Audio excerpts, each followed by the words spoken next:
আসসালামু আলাইকুম। 4,45,79,000 বর্গ কিলোমিটারের এশিয়া মহাদেশ হচ্ছে আমার আজকের ক্লাসের আলোচ্য বিষয়।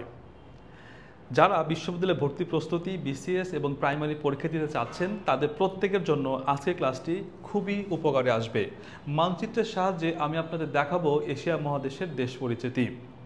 মনে রাখবেন, পৃথিবীর মোট জনসংখ্যার 60% অর্থাৎ 60% জনসংখ্যা বসবাস করে এশিয়া মহাদেশে। পৃথিবীতে মোট মহাদেশের সংখ্যা 7টি, তার মধ্যে সবচেয়ে বৃহত্তম মহাদেশ এশিয়া মহাদেশ। আর এশিয়া মহাদেশের সবচেয়ে বৃহত্তম দেশ যদি বলি আয়তনে, তাহলে সেটি চীন, এবং জনসংখ্যা যদি বলি তাহলে সেটি ভারত। এবং এশিয়া মহাদেশের আয়তনে এবং জনসংখ্যায় সবচেয়ে ক্ষুদ্রতম যে দেশ তার নাম মালদ্বীপ। তো আজকে আলোচনা করব এশিয়া মহাদেশের যে মোট দেশ সংখ্যা আমরা জানি 46টি, এবং এই 46টি দেশের মধ্যে আমরা জানি যে 44টি দেশ জাতিসংঘভুক্ত। এটাকে যদি সংক্ষেপে আমরা বলি, ইউএনভুক্ত দেশের সংখ্যা হচ্ছে 44টি। আর এই 44টি দেশকে বা 46টি দেশকে মনে রাখবেন 5টি অঞ্চলে ভাগ করা হয়েছে। 5টি অঞ্চলে ভাগ করা হয়েছে। এই 5টি অঞ্চলের মধ্যে আমরা আজকে যে অঞ্চলটি আলোচনা করব সেটি হচ্ছে দক্ষিণ এশিয়া। আজকে আমরা প্রথম অঞ্চলটি আলোচনা করব। এই দক্ষিণ এশিয়ায় মোট দেশের সংখ্যা কিন্তু 8টি। এই 8টি দেশ কিন্তু আপনি খুব সহজেই একটা মজার টেকনিকের মাধ্যমে আপনাদেরকে মনে করে দিতে চাই। অনেকে টেকনিকের বিরোধী আছেন, তারা টেকনিক দরকার অ্যাভয়েড করবেন। আর যারা বোঝেন না, শুরু করেছেন বিশ্ববিদ্যালয় ভর্তি প্রস্তুতি কীভাবে পড়তে হবে, এখান থেকে প্রতি বছর প্রশ্ন আসে, প্রাইমারিতেও আসে, বিসিএসতেও আসে, সবার জন্য সাধারণ জ্ঞান এই অংশটুকু একই। তো এখানে একটা জিনিস মনে রাখবেন, দক্ষিণ এশিয়ার 8টি দেশ খুব সহজে মনে রাখার জন্য একটা মজার টেকনিক আমি বলি, সেটি হচ্ছে নিপা এমবিবিএস পড়ে। মনে রাখতে পারবেন না? ধরেন আপনার এক বান্ধবী নিপা, তার নাম NIPA, নিপা। ধরেন সে কোথাও না কোথাও পড়াশোনা অবশ্যই করে, আপনি বলবেন নিপা MBBS পড়ে। এটি আরেকটা টেকনিকের মাধ্যমে করা যেতে পারে। তখন আপনি বলবেন ভাপা শ্রীনে ভু আম। আমি নিচে লিখে দিচ্ছি, এটা আরও সহজ হতে পারে। ভাপা শ্রীনে, যার যেটি সহজ লাগবে সে সেটি করবেন।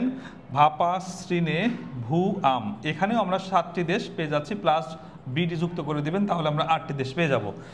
কিভাবে দেখেন, ভা থেকে ভারত, পা থেকে পাকিস্তান, শ্রী থেকে শ্রীলঙ্কা, নে থেকে নেপাল, ভূ থেকে ভুটান, আ থেকে আফগানিস্তান, ম থেকে মালদ্বীপ, আর আমরা সবাই জানি আমরা সবাই বাংলাদেশে বসবাস করি, আমরা বাংলাদেশ। এই মোট 8টি দেশ। চাইলে আপনি দক্ষিণ এশিয়ার 8টি দেশ ভাপা শ্রীনে ভু আম। আমের জন্য কিন্তু বিখ্যাত জেলা হচ্ছে আমার রাজশাহী জেলা। মনে রাখবেন, সে রাজশাহী জেলা দিয়ে এটা চাইলে মনে রাখতে পারেন, অথবা আপনি মনে রাখতে পারেন নিপা MBBS পরে। এটা আরও সহজ। দেখেন, এন থেকে নেপাল, আই থেকে ইন্ডিয়া, পি থেকে পাকিস্তান, এ থেকে আফগানিস্তান, এম থেকে মালদ্বীপ, বি থেকে ভুটান, পরে বি থেকে বাংলাদেশ, পরেরটা এস থেকে শ্রীলঙ্কা। ব্যাপারটা হচ্ছে এই দক্ষিণ এশিয়ার তাহলে এই 8টি রাষ্ট্র। দক্ষিণ এশিয়ার 8টি রাষ্ট্রের নাম আপনারা অনেকেই জানেন, পারেন, কিন্তু এই 8টি রাষ্ট্র কখনো কি মানচিত্রে দেখেছেন? দেখেন, এইখানে আমি কিন্তু সেই মানচিত্র আপনাদের সামনে উপস্থাপন করার চেষ্টা করেছি। দেখেন মানচিত্রে কিভাবে 8টি দেশ আমরা খুঁজে বের করব। মনে রাখবেন, মানচিত্রের সাহায্যে পড়লে যে কোনো বিষয় খুব সহজেই মনে রাখা সম্ভব হয়। তো কিভাবে সহজে মনে রাখা যায় তার জন্য সবসময় সাধারণ জ্ঞান নিয়ে আমি কাজ করি। যারা বিশ্ববিদ্যালয়ে ভর্তি পরীক্ষা দিতে যাচ্ছেন, যারা প্রাইমারি বিসিএস পরীক্ষা দিবেন, চাইলে সাধারণ জ্ঞানের কোর্সে আমার কাছে অ্যাড হতে পারেন। মাত্র 200 টাকায় আমি আপনাদের সম্পূর্ণ কোর্স শেষ করে ফেলবো। যা হোক, ভর্তি বিজ্ঞপ্তি কিছুদিনের মধ্যে হয়তো পেয়ে যাবেন আপনারা। তো আমি যেটি বলছিলাম যে মানচিত্রের মাধ্যমে সাধারণ জ্ঞান কীভাবে পড়াশোনা করবেন, দেখতে পাচ্ছেন একটু দেখা আমি, এটা হচ্ছে আফগানিস্তান। আরেকটা জিনিস মনে রাখতে পারেন, এখানে রাজধানীগুলো খুব ইম্পর্টেন্ট। আফগানিস্তানের রাজধানী কাবুল। আপনারা অনেকে যদি মনে রাখতে পারেন, কাবুল যদি ভুলে যান, তাহলে বিয়ের সময় কি বলে বলেন তো? কবুল। এই কবুল আর কাবুল কাছাকাছি কিন্তু, তাই কাবুল ভুলে গেলে কবুলটা মনে রাখবেন। আমি বিশ্বাস করি কবুলকেই ভুলবেন না। তো আফগানিস্তান এইখানে দেখতে পাচ্ছেন। পাকিস্তান হচ্ছে এই জায়গায় পাকিস্তান অবস্থান। পাকিস্তানের রাজধানীর নাম হচ্ছে ইসলামাবাদ, আমরা সবাই জানি। তার পাশে দেখতে পাচ্ছেন ভারত দেখতে পাচ্ছেন মানচিত্রে কত জায়গা জুড়ে এখানে ভারত, এবং বাংলাদেশের এ পাশে কিন্তু ভারতের অংশ, তাই না? মনে রাখবেন, সঙ্গত কারণে ভারত বিশ্বের 7ম বৃহত্তম রাষ্ট্র। আয়তনে ভারত বিশ্বের 7ম বৃহত্তম। তাহলে বলেন, পৃথিবীতে সবচেয়ে বড় রাষ্ট্রের নাম কি? আয়তনে বৃহত্তম রাষ্ট্রের নাম কি? রাশিয়া। আর ভারত হচ্ছে এখানে 7ম, মনে রাখা থাকে, ঠিক আছে? আবার জনসংখ্যায় বর্তমান বিশ্বে কিন্তু ভারত কিন্তু প্রথম, মাইন্ডেড। চীন কিন্তু এখন আর নাই, ভারত হয়ে গেছে কিন্তু। তো দেখেন এখানে ভারতের রাজধানী আমরা সবাই জানি নয়াদিল্লি। ভারতের রাজধানী কখনো পুরাতন হয় না, তাই বলে নয়াদিল্লি। এরপরে দেখেন নেপাল। এই দেখেন নেপাল, আমরা জানি হিমালয় কন্যার নাম কি বলেন তো? নেপাল। হিমালয় কন্যা নেপালের অবস্থান দেখেন এইখানে, এই যে ছোট্ট একটা জায়গা দেশ, ঠিক আছে? এই নেপালের রাজধানী থিম্পু আমরা সবাই জানি। তারপরে দেখেন এখানে বাংলাদেশের রাজধানী রাজশাহী, তাই না বলেন? হ্যাঁ, বাংলাদেশের রাজধানী রাজশাহী মনে রাখবেন, ঠিক আছে। এখানে ভুটান, ভুটানের রাজধানী থিম্পু। দেখেন এখানে ছোট করে ভুটান। আর নেপালের রাজধানী কাঠমান্ডু। নেপালের রাজধানী কি বলেন তো? কাঠমান্ডু। আর ভুটানের রাজধানী কি? থিম্পু। আর একটা জিনিস মনে রাখবেন, এখানে ভারতের তো এই অংশে ভারত, আমরা জানি যে ভারতের এই অংশে যে কয়েকটা রাজ্য আছে, মনে রাখবেন এই কয়েকটা রাজ্য নিয়ে 7 সিস্টার্স গঠিত। 7 সিস্টার্স নিয়ে আমার আলাদা ক্লাস আছে, চাইলে ইউটিউবে বা ফেসবুকে আমার এই ক্লাসটা আপনারা দেখে নিতে পারেন, ঠিক আছে। 7 সিস্টার্স বলতে আমরা 7টি রাজ্যকে বুঝি। কয়টি রাজ্যকে বুঝি বলেন তো? 7টি রাজ্যকে বুঝি 7 সিস্টার্স বলতে, ঠিক আছে। তো এই যে ভারতে, বাংলাদেশের উত্তর পূর্বে কিন্তু ভারতের 7 সিস্টার্স রাজ্যগুলো অবস্থিত। যাই হোক, এখানে দেখতে পাচ্ছেন তাহলে এই কয়টা রাষ্ট্র দেখেছেন। এবার এখানে দেখেন শ্রীলঙ্কা। এইখানে হচ্ছে শ্রীলঙ্কার অবস্থান, এই যে এটা শ্রীলঙ্কা, ভারতের ঠিক নিচে শ্রীলঙ্কার অবস্থান। এবং এখানে যথারীতি শেষে এখানে আছে মালদ্বীপ। মালদ্বীপ কিন্তু ভারত মহাসাগরের মধ্যে একটা দ্বীপ রাষ্ট্র। মালদ্বীপের কোনো আশেপাশে কিন্তু কোনো কি নাই বলেন তো? সীমান্ত দেশ নাই। যদি পরীক্ষার প্রশ্ন আসে দক্ষিণ এশিয়ার কোন রাষ্ট্রের সাথে কোনো সীমান্ত দেশ নাই, উত্তর হচ্ছে কি? মালদ্বীপ। কারণ মালদ্বীপের চারিদিকে পানি। তো এই প্রশ্নগুলো অনেক সময় পরীক্ষায় পারা যায় মানচিত্রের সাহায্যে। যদি আপনি পড়াশোনা করেন তবে পারবেন।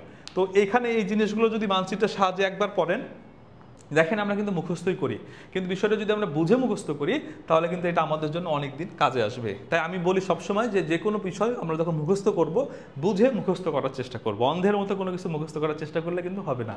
সাধারণ জ্ঞান অনেকে বলে কঠিন, কিন্তু আমার কাছে মনে হয় সাধারণ জ্ঞান যদি মানে গুছিয়ে পড়েন, বুঝিয়ে পড়েন এবং ভালো কারো কাছ থেকে গাইডলাইন নিয়ে পড়তে পারেন, তাহলে কিন্তু খুব সহজ হবে। আর আমি সাধারণ জ্ঞানে যে চ্যাপ্টারে যখন যেভাবে পড়াই না কেন, সবসময় মানচিত্রের সাহায্যে পড়াই। আর আশা করছি খুব শীঘ্র আপনাদের সাথে স্মার্ট বোর্ড নিয়ে আপনার সাথে হাজির হব, এবং সেটার জন্য অপেক্ষায় থাকেন। কিছুদিন পরে হয়তো স্মার্ট বোর্ডে আপনাদের সাথে ক্লাসগুলো নিয়ে হাজির হব। তো যাই হোক, এই দক্ষিণ এশিয়ার যে 8টি রাষ্ট্র, এবং 8টি রাষ্ট্র কার পরে কার সাথে কীভাবে রাষ্ট্রগুলো মানে জড়িয়ে আছে একটার সাথে আরেকটা, আই থিঙ্ক আপনারা এই ক্লাসের মাধ্যমে সেটা সহজে বুঝতে পেরেছেন। আর আমি বলেছিলাম বাংলাদেশের সবসময় দিক 4টা হয়, উপরের দিকে উত্তর, দক্ষিণ, পূর্ব, পশ্চিম। তাহলে উত্তর পূর্বাঞ্চলে এই যে এই পাশে দেখছে ভারত, উত্তর পূর্বাঞ্চল, ভারতের 7 সিস্টার্স এই রাজ্যগুলো এখানে অবস্থিত।